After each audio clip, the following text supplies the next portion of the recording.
जसजशी निवडणूक जवळ येते तसतसे उरण विधानसभा मतदारसंघात वातावरण तापत आहे।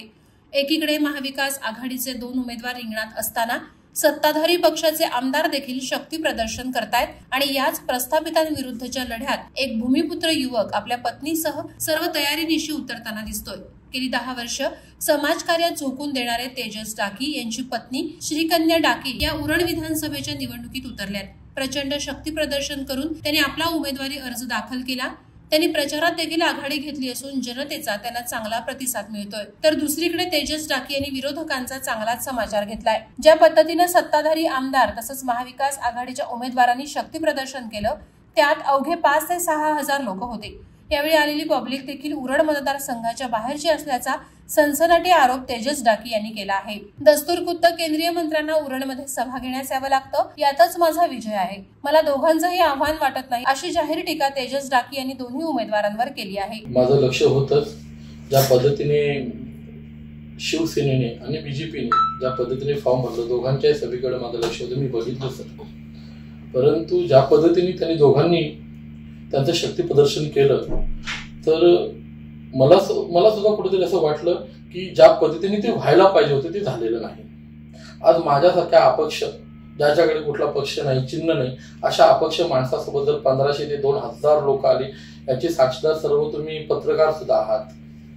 मग अपक्षाकडे जर 1500 लोक येतात आणि या सत्ताधारी माणसाकडे जर 5-6 हजार लोक येत असेल तर यात एवढं मोठं नवल काय आहे सर? मला तर वाटतं हीच खरी माझ्या यशाची ही पहिली सुरुवात आहे। आज उरण विधानसभेमध्ये आपल्या केंद्रीय मंत्रींना यावं लागतोय आणि जेव्हा केंद्रीय मंत्री उरणमध्ये येतात आणि तरी सुद्धा पब्लिक 5 ते 6 हजार लोकांची होतीच गर्दी। परंतु यात मोठं असं मला काय आव्हान वाटत नाही, कारण अपक्ष जेव्हा आम्ही फॉर्म भरलं तेव्हा माझ्या अपक्ष फॉर्म भरायला सुद्धा 1500 ते 2000 लोक आली होती साहेब। एवढा जनसमुदाय एका अपक्ष उमेदवारासाठी आला होता। त्याच्यामुळं मी दोन्ही सभा पाहिल्यात, मला दोघांचंही आव्हान वाटत नाही। कारण मला असं वाटलं होतं कुठेतरी की ज्या पद्धतीने ही लोक विकासाच्या गोष्टी करतात तर यांचं फॉर्म भरण्यासाठी कमीत कमी 20 ते 25 हजार लोक येतील सर। परंतु यातले 5 ते 6 हजार लोक होती आणि जर तुम्ही यांचे जर व्हिडिओ झूम करून जर बघितलं तर 50% पब्लिक ही उरण विधानसभा मतदारसंघाच्या बाहेरची होती। उरणमध्ये महाविकास आघाडीच्या 2 उमेदवारांमध्ये खो-खोची स्पर्धा लागली।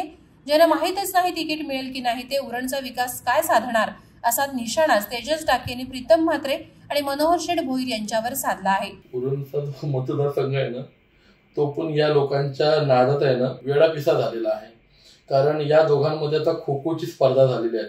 या दोघांना सुद्धा माहिती नाही की तिकीट नक्की कुणाला मिळणार आहे, उरणचा विधानसभा कोण लढवणार आहे। दोघांमध्ये स्वतः अजूनपर्यंत त्यांच्यात कन्फ्युजन आहे सर। आज 4 दिवस राहिलेले शिल्लक सर, या दोघांना माहिती नाही उरणचा प्रतिनिधित्व कोण करणार आहे, तर हे उरणचे काय विकास करतील सर? या लोकांना स्वतःचा कॉन्फिडन्स नाही, मला तिकीट मिळेल की नाही किंवा मी उरण विधानसभा लढवणार आहे की नाही, या दोघांच्या मध्ये कॉन्फिडन्स नाही सर। आणि बघा तुम्ही आयत्या वेळेवर नको तोच बाजी मारणार आहे।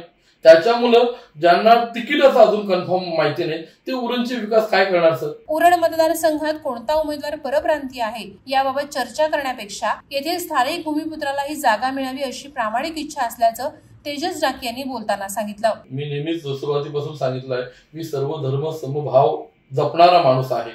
मी जात भेद कधी मांडली नाही। परंतु ज्या पद्धतीने आजकाल राजकारण होत आहे तर कुठेतरी तो थांबणं सुद्धा गरजेचं आहे। कारण खूप अशा मोजक्या विधानसभा आहेत की जिथे आपल्या समाजाचं अस्तित्व आहे आणि मला कुठेतरी वाटतोय की आपल्या समाजाला जर 2-4 जागा असतील तर त्या आपल्या समाजाच्या लोकांनी सोडू नयेत। 100% आपला समाज हा मोठ्या मनाचा आहे, मोठ्या दिलाचा आहे। परंतु मला कुठेतरी वाटतं आपल्या समाजाला प्राधान्य मिळावं जेणेकरून आपल्या समाजाच्या समस्या ते विधानसभेमध्ये मांडू शकतील असं मला वाटतंय। सत्ताधारी आमदारांमार्फत योजनांचा पाऊस पडतोय, मात्र गेल्या निवडणुकीत देखील हेच मुद्दे होते आणि परिस्थिती आता देखील जैसे थेच आहे अशी टीकाही तेजस डाकी यांनी केली आहे। कोण काय बोलते आपण त्यांना अडवू शकत नाही आणि प्रत्येकाला बोलण्याचा अधिकार आहे। फक्त आपण खरोखर जे बोलतो ते करून दाखवतो का साहेब? आज बोरखार पागोटे ब्रिज हा जो प्रश्न आहे तो 2014ची साहेब जेव्हा निवडणूक होती त्यावेळी मी स्वतः भाजपमध्ये होतो साहेब।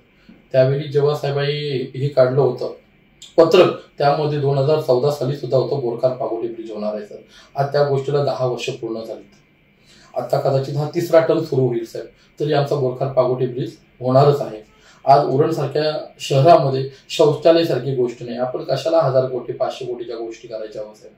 ज्या नॉर्मल ज्या आहेत गरजेच्या गोष्टी आहेत त्या आमच्या लोकांना द्यावं साहेब. विमानात नंतर बसायला न्या, पहिलं त्यांना आम्हाला सायकल तरी दाखवा. तसंच आमचं शौचालय सारख्या गोष्टी साहेब त्या पहिल्या पूर्ण करा साहेब. उरणमध्ये चांगलं फॅसिलिटीचं हॉस्पिटल नाही. मुंबई सारख्या ठिकाणी धावत पलत जायला लागतोय साहेब. या गोष्टींकडे लक्ष द्या. उरण आमची सोन्याची नगरी आहे साहेब. इथे जे मोठे प्रोजेक्ट येतात यांना काय बोलायची किंवा करायची गरज नाही साहेब. त्यांना आमच्या उरणची गरजच आहे.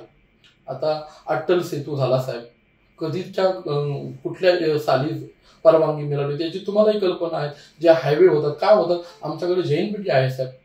आम्ही जन्माला नव्हतो आलो तेव्हापासून ती जैन पेटी सारखा बंधन आहे एक्सपोर्ट इम्पोर्टचा.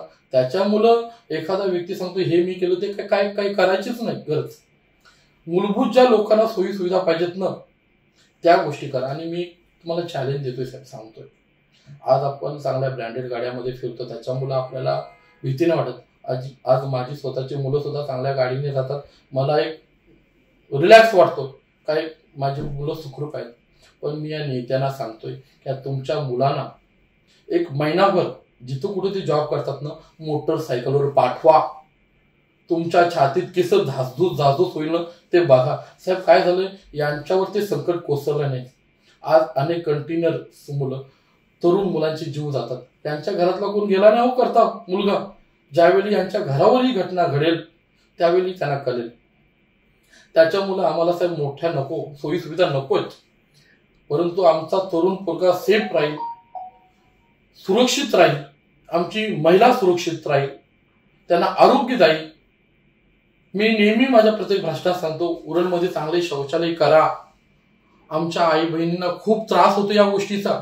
आम्हाला मोठमोठ्या 5,000 10,000 कोटी नकोय साहेब. छोट्या मोठी गोष्टी करा. लाडक्या बहिणी आता सुरक्षित झाल्या, त्यांना गृहीत धरू नका. मुख्यमंत्र्यांनी या स्कीम आता राबवल्या, मात्र मी या स्कीम माझ्या परिसरात अनेक वर्षांपासून राबवत असल्याचं तेजस टाकी यांनी नमूद केलं. बघा एक सांगतोय, आज ज्या काही स्कीम त्यांनी सुरू केलं, जेव्हा निवडणुका जवळ येतात तेव्हा अशा घोषणाबाजी सुरू होतात. परंतु आमच्या लाडक्या बहिणी आता सुशिक्षित झालेल्या आहेत. त्यांनी शिक्षण घेतलेलं आहे, कठोर परिश्रम घेऊन त्यांनी शिक्षण घेतलेलं आहे. तेव्हा त्यांना सुद्धा माहिती आहे हे 2-4 महिन्याचा खेळ होतं साहेब. आणि ऑब्व्हियसली जेव्हा कदाचित जर सरकार बदललं तर ह्या स्कीम पण मला वाटत नाही राहिलं. लोकांना महिलांना काय पाहिजे सर, त्यांना चांगलं आरोग्य पाहिजे, मुलांसाठी चांगलं शिक्षण पाहिजे, राहण्यासाठी चांगलं घर पाहिजे, नोकरी पाहिजे, चांगले हॉस्पिटल पाहिजेत. या गोष्टी त्यांना पाहिजेत. हो, तुम्ही 1500 रुपये देणार आणि महिलांना गृहीत पकडणार तर महिला आता गृहीत तुम्ही धरून त्या तुमच्यासोबत राहणार नाहीत. आणि एका महिलेच्या समस्या किंवा एका महिलेचं दुःख या दुसऱ्या महिलेला समजतं. हो, आपण कितीतरी समजण्याचा प्रयत्न केला. आता माझी मिसेस समजा या निवडणुकीत उभी आहे, महिलांच्या काय समस्या आहेत त्या माझ्या जास्त तिला कळतात साहेब. आज आम्हाला 1-2 महिने एखाद्याला स्कीम द्यायची आणि त्यांच्याकडून अशा अपेक्षा करायची. आम्ही असं नाही केलं सर. आज आम्ही 10 वर्ष समाजसेवा केली सर. 10 वर्ष समाजसेवा केल्यानंतर आता आम्ही राजकारणात उतरलेलो आहोत. मुख्यमंत्र्यांच्या ज्या स्कीम आहेत त्या आता सुरू झाल्यात. आम्ही अनेक वर्षापासून साहेब माझ्या ऐपतीनुसार साहेब लोकांच्या माहितीसाठी सांगतो. कारण माझं आणि माझ्या मिसेसचं मत आहे की एखाद्याला जर मदत केली ती बोलू नये. पण मुख्यमंत्री साहेबांनी या स्कीम आता सुरू केल्यात. आमच्या गावात या स्कीम साहेब अनेक वर्षापासून सुरू आहेत. मुलगी जन्माला आली सर 5,000 रुपये, गावात मयत झाला 10,000 रुपये आणि मुलींच्या लग्नासाठी 25,000 रुपये. कधी कधी असं व्हायचं की आमच्याकडे पैसे नसायचे, कर्ज घेऊन सोने गहाण ठेवून माझ्या मिसेसने लोकांना मदती केलेल्या आहेत. या गोष्टींचा आम्ही हे करून आज राजकारणात उतरलेलो आहोत. आज 10 वर्षात जेवढी आम्ही समाजसेवा केली आणि त्या दृष्टीने लोकांनी जर याची जाणीव ठेवली साहेब आणि जाणीव ठेवून जर मतदान केलं तर माझी मिसेस टिकण्या टाकी 25,000 मतांनी निवडून येईल. कामगारांचे प्रलंबित प्रश्न, सामाजिक संस्थांच्या समस्या, चिट फंड मध्ये फसवले गेलेले नागरिक यांनी कोणत्याही प्रलोभनाला बळी पडू नये.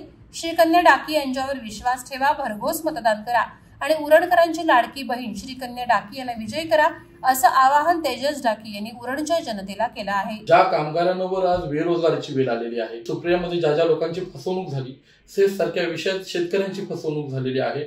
अशा सर्व लोकांनी, तसेच उरणमध्ये अनेक सामाजिक संघटना आहेत, त्या लोकांनी उरणमध्ये एक सीईची सारखी संघटना आहे जी खरोखर छान काम करतो साहेब. त्यांच्या या सीईची संघटनेकडून खूप सारखं शिकण्यासारखे. अशा मोठमोठ्या संघटनेनी तुमच्या लाडकी बहीण समजून श्रीखंड डाकीला भरघोस मताने विजयी करा. कुठल्याही प्रलोभनाला, कुठल्याही घोषणेला बळी पडू नका आणि एक विश्वास ठेवा श्रीखंड डाकीवर आणि त्या विश्वासात ती 100% चित करून दाखवेल. ती उरणला विकासाच्या दिशेकडे घेऊन जाईल, उरणचा विकास करेल, उरणची प्रगती होईल हे विश्वासाने मी सांगू शकतो. आणि हे सर्व करण्याची ताकद आणि हिंमत श्रीखंड डाकीमध्ये आहे. तर माझी सर्व सामाजिक संघटनांना विनंती आहे, यावेळी कुठल्याही प्रलोभनाला बळी न पडता श्रीखंड डाकीला भरघोस मताने विजयी करा. वादळवारा लाईव्हसाठी न्यूज ब्युरो, उरण. नवी मुंबई व रायगड जिल्ह्यातील ताज्या बातम्या आणि घडामोडींसाठी सबस्क्राईब करा वादळवारा लाईव्ह चॅनल आणि दाबा बेल आयकॉन.